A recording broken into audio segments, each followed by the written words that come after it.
Cuán firme cimiento se ha dado a la fe. A través de la Biblia, un análisis de la Biblia libro por libro que le ayudará a crecer espiritualmente. Estos estudios fueron diseñados por el Dr. J. Vernon McGee. Acompáñenos en este fascinante recorrido a través de la Biblia. La palabra de Dios. El dolor puede causar mucha tristeza y también puede ser fruto de algo triste que hemos experimentado. Si el dolor se vuelve crónico, nos sentimos como en una tortura permanente. ¡Qué alivio el que experimentamos cuando el dolor desaparece! Bienvenidos a Través de la Biblia, el programa donde conocemos a Dios en su palabra. Soy su anfitrión, Heiel Ortiz. Hoy llegamos a los 2 últimos capítulos del libro de Esther y nos encontramos con un momento en el que todo el pueblo sufría un gran dolor, pero luego encontró alivio. Espero que se quede con nosotros para escuchar el estudio de hoy en Esther, capítulos 9 y 10. El Dr. McGee, autor de este estudio bíblico, preparó un librito de notas y bosquejos para cada libro de la Biblia. Estos incluyen información acerca de la historia, el autor del libro, un poco de comentario y un bosquejo de los temas principales. Resultan muy útiles a los miles de personas que los usan para guiar su estudio de las Sagradas Escrituras junto con la audición regular del programa. Queremos que los tenga. Son gratuitos y con mucho gusto te lo haremos llegar a tu correo. Visite a través de la Biblia.org/notas para todos los detalles. Recordemos que mañana empezamos el libro de Job y ahora es un buen momento para solicitar las notas y bosquejos de este libro. Iniciamos nuestro tiempo en oración. Padre eterno, qué bueno es poder ver en tu palabra que tú eres el Dios de la consolación y que tú provees salida para nuestra vida en momentos de dificultad. Ayúdanos a confiar en ti y a esperar en ti constantemente. Que los principios bíblicos que aprendamos en el día de hoy podamos aplicarlos con la ayuda de tu Espíritu Santo a nuestras vidas. En el nombre de Jesús oramos. Amén. Con nosotros, nuestro maestro Samuel Montoya y el estudio bíblico de hoy. Llegamos hoy a nuestro último estudio de este libro de Esther. En nuestro programa anterior vimos que Dios, por medio de su providencia, había dominado la situación cuando un decreto del rey había sido publicado, en el cual se buscaba la exterminación de su pueblo.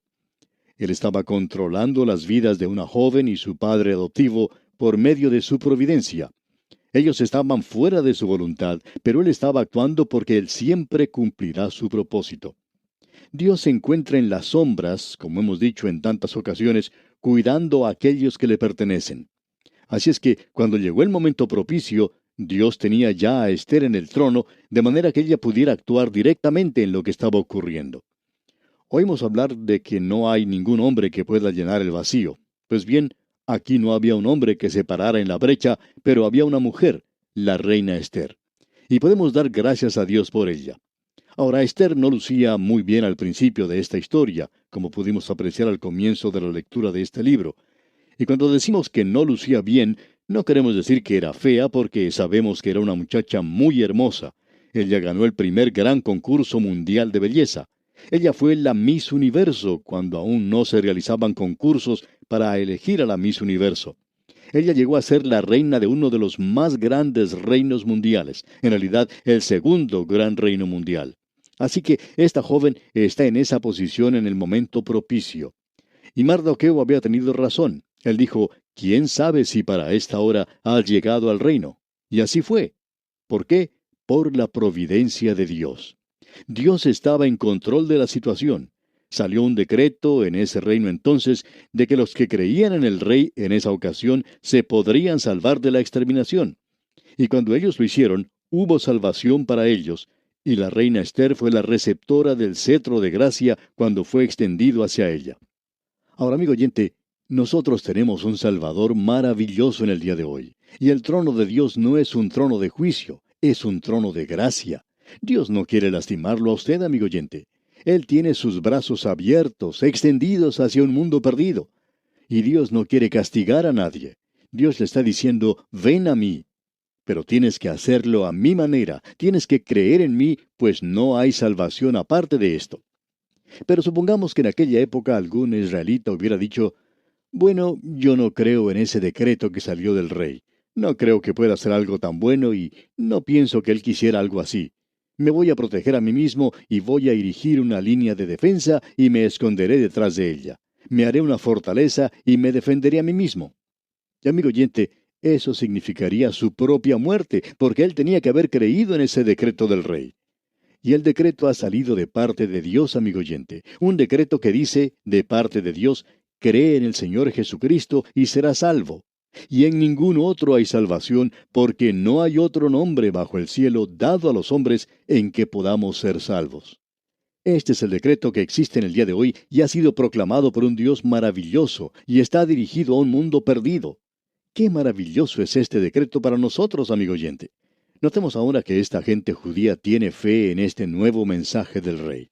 En realidad, en nuestros días, este nuevo mensaje que ha sido proclamado por Dios es el Evangelio, que Cristo murió por nuestros pecados conforme a las Escrituras, que fue sepultado y que resucitó al tercer día conforme a las Escrituras, que los hombres y las mujeres son salvos por medio de la fe y no por las obras de la ley, y que aquellos que creen y le reciben, a ellos les ha dado el privilegio de ser llamados hijos de Dios, aun a aquellos que no van más allá de hacer eso, de creer.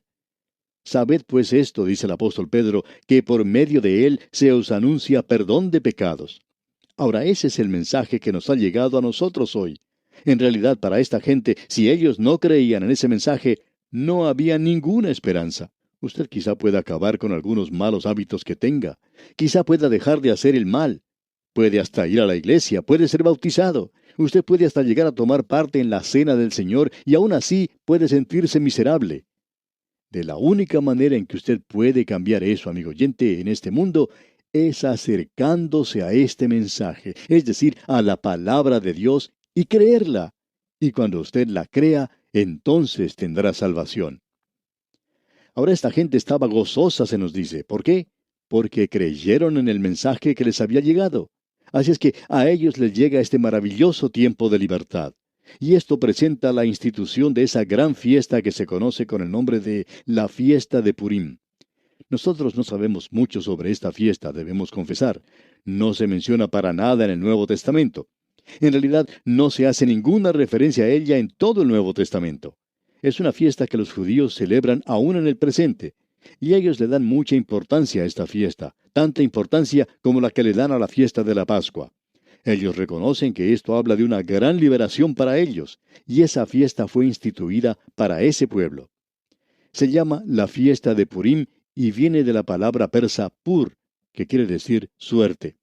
Como dice la Escritura ya en el libro de Proverbios, capítulo 16, versículo 33, la suerte se echa en el regazo, mas de Jehová es la decisión de ella. Como usted puede apreciar, amigo oyente, fue en el día cuando se echaba la suerte de los judíos, cuando ellos recibieron su libertad. Ahora, ¿fue acaso eso por casualidad? No, amigo oyente, fue gracias a la providencia de Dios. Él estaba en control de esta situación. Ahora nosotros no vamos a entrar en mucho detalle en lo que nos queda por ver en este libro de Ester. Vamos a comenzar nuestra lectura en los primeros 2 versículos de este capítulo 9. En el mes 12º, que es el mes de Adar, a los 13 días del mismo mes, cuando debía ser ejecutado el mandamiento del rey y su decreto, el mismo día en que los enemigos de los judíos esperaban enseñorearse de ellos, sucedió lo contrario, porque los judíos se enseñorearon de los que los aborrecían. Los judíos se reunieron en sus ciudades, en todas las provincias del rey Asuero, para descargar su mano sobre los que habían procurado su mal, y nadie los pudo resistir, porque el temor de ellos había caído sobre todos los pueblos. Herodotus hizo una declaración después del regreso de Asuero de su campaña contra Grecia, de que la esposa de Asuero, en esa época, de nombre Amestría, era una reina cruel y vengativa. Ahora, Amestría, por supuesto, es Ester. Y usted se puede dar cuenta cómo los de afuera, por lo menos los griegos, tenían la impresión que ella era una persona cruel y vengativa, porque en realidad ella fue la que tomó este paso y pudo salvar a su pueblo. Se libró de Amán y también de aquellos otros que eran sus enemigos en esa época en particular. También podemos pensar lo que mucha gente sentía sobre el juicio con el cual se juzgó a los ayudantes de Hitler, y que muchos de ellos, como se sabe, fueron condenados a prisión y a campos de concentración de la misma manera que ellos habían condenado a los judíos.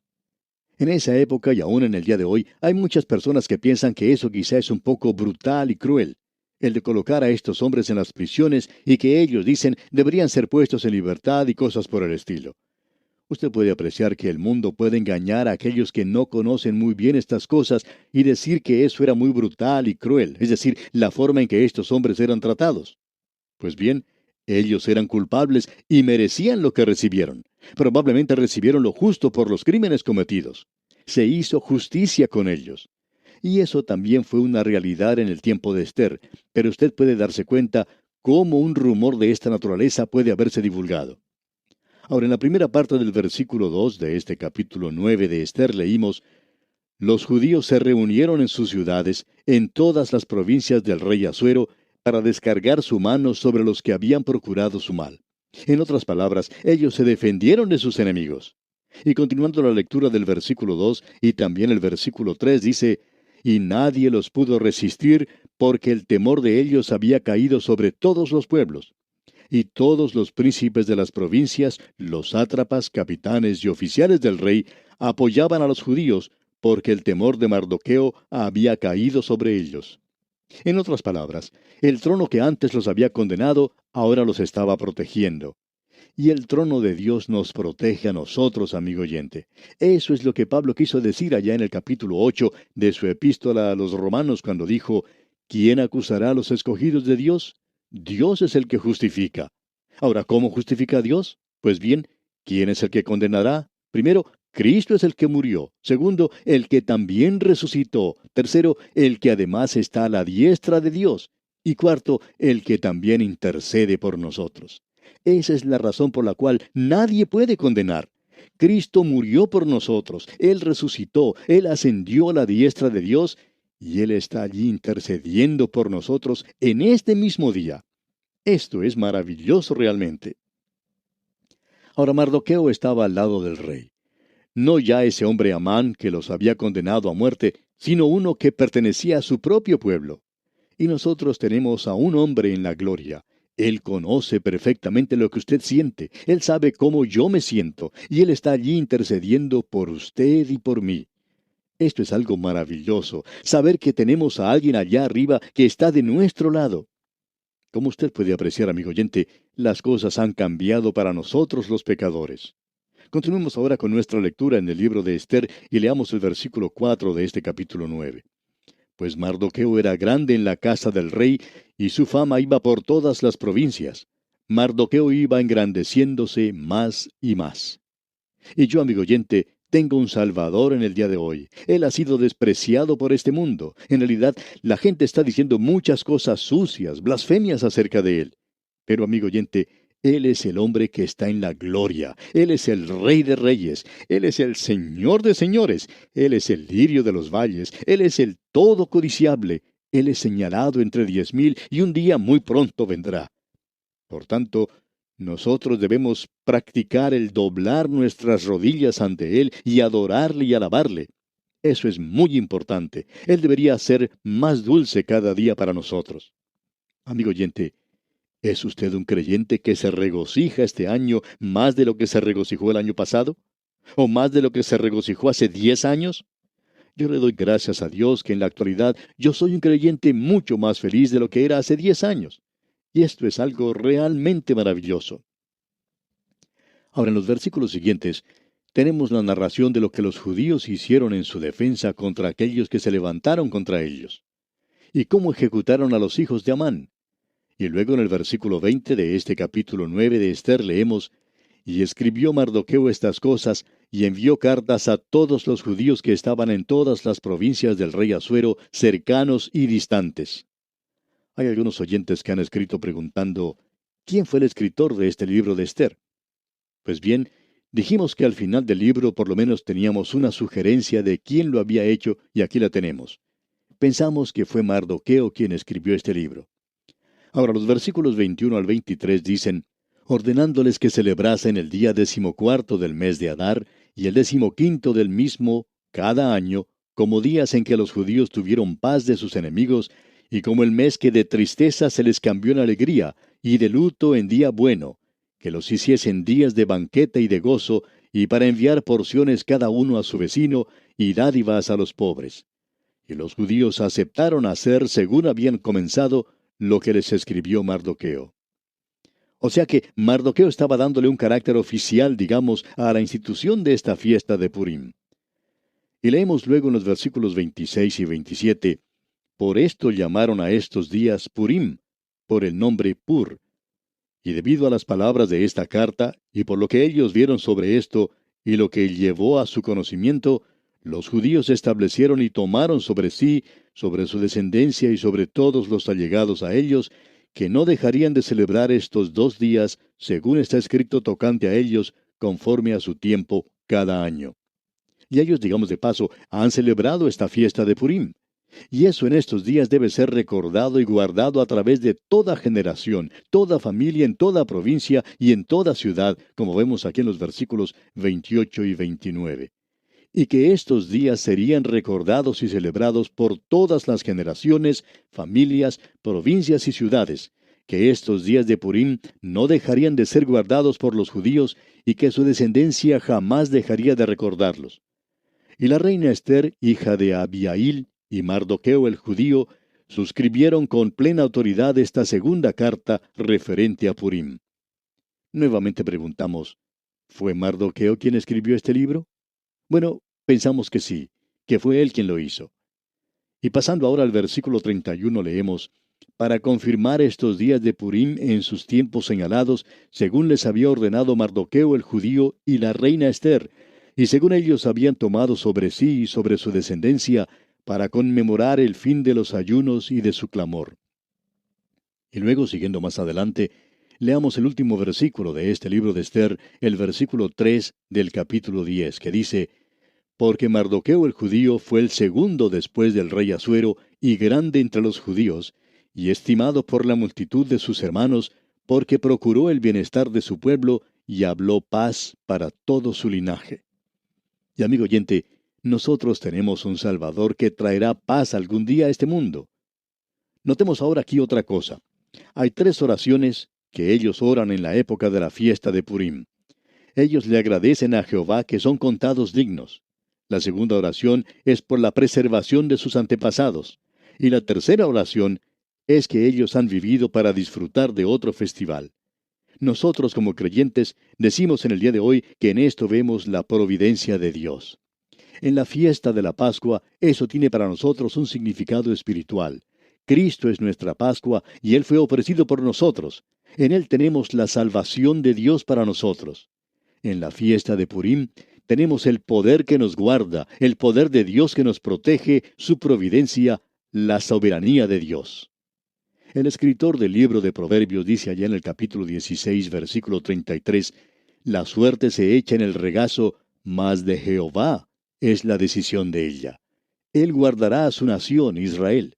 Él guardará su iglesia, y Él guardará a los individuos que son suyos. Él es capaz de salvar al más pequeño de todos aquellos que han llegado a Dios por medio de Él. Y nuevamente llegamos a esto. El creyente del día de hoy solo conoce un cuidado distante, providencial. Ellos no saben andar hoy con Dios en una comunión cercana, obedeciendo la palabra de Dios. Él nos conoce, nos ama y nos cuida. Nada puede disminuir esta gran verdad. Él nos da lo mejor a aquellos que dejamos que sea Él quien elija. Él quiere guiarle, amigo oyente, por sus ojos. Usted tiene que estar muy cerca de Él. Y debemos acercarnos cada vez más en la actualidad. Pero la mayoría de nosotros solo conoce esa lejana providencia de Dios. Cómo Él guía a aquellos que están alejados, que no desean ser guiados por Él. ¿Cuántos creyentes están andando hoy en su propia voluntad? Las cosas les suceden de una manera agradable. Brilla el sol en el firmamento. Se han quitado las piedras del camino y ellos pueden resolver todos los problemas que se presentan por sí mismos. Así es que no miran siquiera dónde está Dios. Y podría decir, no miramos dónde está Él en una época como esta. Pero un día el viento comienza a soplar con violencia, se agitan las olas, el camino se vuelve oscuro y entonces de pronto le suplicamos a Él, Señor, sálvame, estoy pereciendo, muéstrame el camino. Y entonces, si superamos esa crisis, decimos, el Señor me guió. Amigo oyente, solamente por su providencia Él nos guió. Nosotros en la actualidad no estamos en la voluntad de Dios. ¿Cuántos de los creyentes a los cuales estamos hablando en este momento están en la voluntad de Dios? ¿Lo está usted, amigo oyente? Oímos tanto hablar en la actualidad sobre la dedicación de nuestra vida y de nuestro corazón, y a veces nos cansamos de escuchar esto en el día de hoy. Venga a dedicar su vida a Dios. Amigo oyente, yo no le estoy pidiendo que haga eso. Usted lo podría hacer ahora mismo, ponerse de rodillas y dedicar su corazón y su vida, y luego mañana mismo usted volverá a estar una vez más fuera de la voluntad de Dios. Y luego usted comienza a andar otra vez por la providencia de Dios. Amigo oyente, entienda esto. Él quiere dirigirle hoy. Él quiere guiarle directamente. Quiere prevalecer sobre la voluntad suya. No nos interesa lo que usted esté haciendo o a dónde se esté dirigiendo. Tampoco interesa quién sea usted. Puede que sea una persona como Hitler, digamos, o aún como Judas Iscariote. Pero Él prevaleció sobre lo que Judas Iscariote hizo, y Él puede guiarle a usted, amigo oyente, no interesa quién sea. Usted puede conocer el gozo y el placer de acercarse a Él, de buscar la voluntad de Dios para su vida, no simplemente en un solo acto, sino de momento a momento, día a día. Usted no tiene que pasar al frente en alguna reunión de la iglesia para poder hacer esto. Lo puede hacer en este mismo momento, allí donde se encuentre, en la voluntad de Dios. Esto es maravilloso. Es algo que nos trae gozo. Él quiere guiarnos hoy, amigo oyente. Y así concluimos el estudio de este destacado libro de Esther. En nuestro próximo programa, Dios mediante, continuaremos recorriendo el Antiguo Testamento y entraremos a estudiar el libro de Job. Le invitamos a acompañarnos. Hasta entonces, amigo oyente, que el Señor, en su divina providencia, rodee su vida de incontables bendiciones. ¡Qué estudio tan increíble! El libro de Esther nos da de las mayores ilustraciones acerca de la providencia de Dios. Aunque el nombre de Dios no se menciona ni una sola vez, vemos su providencia en cada página de este pequeño y maravilloso libro. Si desea tomar más tiempo en esta increíble sección de la Palabra de Dios, visite a través de la biblia.org/escuchar para descubrir las diferentes maneras de acceder a los mensajes en cualquier momento. Mañana, el autobús bíblico imaginario nos lleva a la próxima parada en nuestro recorrido de toda la Biblia, el libro de Job, en el cual aprenderemos mucho acerca del sufrimiento. Todos hemos sufrido en nuestras vidas, eso es cierto, pero ¿quién ha sufrido como Job? Eso lo descubriremos mañana.